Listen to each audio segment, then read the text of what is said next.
Hello and thank you for joining me today. Well, this is the Tuesday, May the 12th edition of our video devotionals. We appreciate you being with us today, and I do hope your Tuesday's going well. As you can see, I'm outside and it's a beautiful day. We've had these real cool spells, and like this morning, I think we were at 42 degrees, and then we'll get up to about 70 today, and then of course we'll do this warm up. I think I saw 90 within the next 5 days or so. But we're right there at the middle of May. So for us here in this area, having hot weather even by now is not unusual. But we're definitely getting some unusually cool mornings, especially. But it is refreshing, so we're enjoying it. But it's beautiful outside, and of course you can probably hear some birds chirping, and we're just going to enjoy the time outside today. All right, John chapter 2 is where we're going to be today. We're going to be in verse number. Let's see here. We'll go to verse 13 and read down to verse number 17, and then also turn over to the book of Psalms. And I believe that particular psalm is going to be chapter 69, and we're going to look at verse number 9 there, 69:9 of Psalms, and then John chapter 2, and we'll start verse 13. Otherwise, just a quick thank you for watching. Thank you for comments. Thank you for acknowledgments. And of course, there's always needs of prayers. So if we bring some up, we ask you to pray. If you've got any, then let us know. We'll share them with us if you will. All right. So notice here in John chapter 2, verse 13, it says, "And the Jews' Passover was at hand, and Jesus went up to Jerusalem, and found in the temple those that sold oxen and sheep and doves, and the changers of money sitting. And when he had made a scourge of small cords, he drove them all out of the temple, and the sheep and the oxen, and poured out the changers' money, and overthrew the tables, and said unto them that sold doves, Take these things hence, make not my Father's house an house of merchandise. And his disciples remembered that it was written, The zeal of thine house hath eaten me up." Well, just a word here, of course, you come to the temple, and I guess I've really never paid attention to the size of the animals that were there. Oxen, well, that's a cow, basically. Cow and a bull and all that. Sheep, that's a pretty large animal, right? Doves, I'm assuming those are probably in little cages or whatever.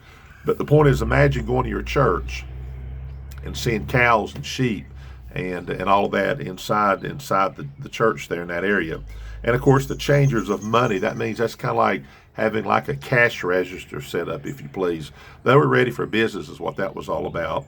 But Jesus, of course, drove all them out, and he said there in verse 16, "Take these things hence, make not my Father's house an house of merchandise." Notice Father's house there. And then the disciples remembered. Now, what were they remembering? Well, I'm going to turn over here to Psalm chapter 69, verse 9. And it says here, "For the zeal of thine house hath eaten me up, and the reproaches of them that reproach thee are fallen upon me." I guess just a quick word here is this. Jesus says, look, my Father's house is not a house of merchandise. Remember, he said before in another passage that this is a house of prayer.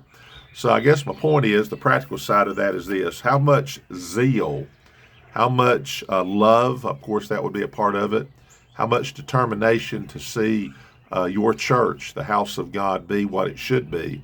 And Jesus, of course, sees all this, and he kind of cleans house, so to speak. But I have to ask myself, do I have that kind of zeal for my church?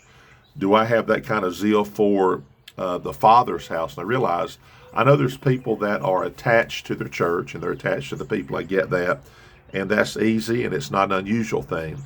But I wonder really deep down how many people are actually attached to their church because it is God's house.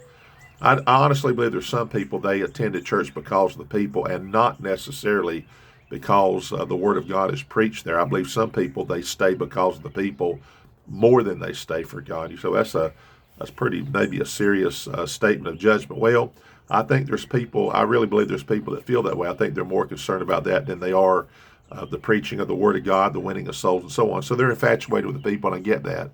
But Jesus says, this is my Father's house. And he made that scourge, and he overthrew those tables. So again, the practical side today is this: as you think about your church, your place that we call the house of God, the zeal, that drive there, because it's God's house. And then we all have that zeal for God's house because it indeed is God's house. It's God's work. And I think that's important to note today. And if you have that zeal for your Father's house, the house of God, then you know what? That's of God. That's of God. And Jesus portrayed that himself. So we'll stop right there. Hope you have a great day, safe day, healthy day. Lord willing, we'll be back on Wednesday. Thank you for watching.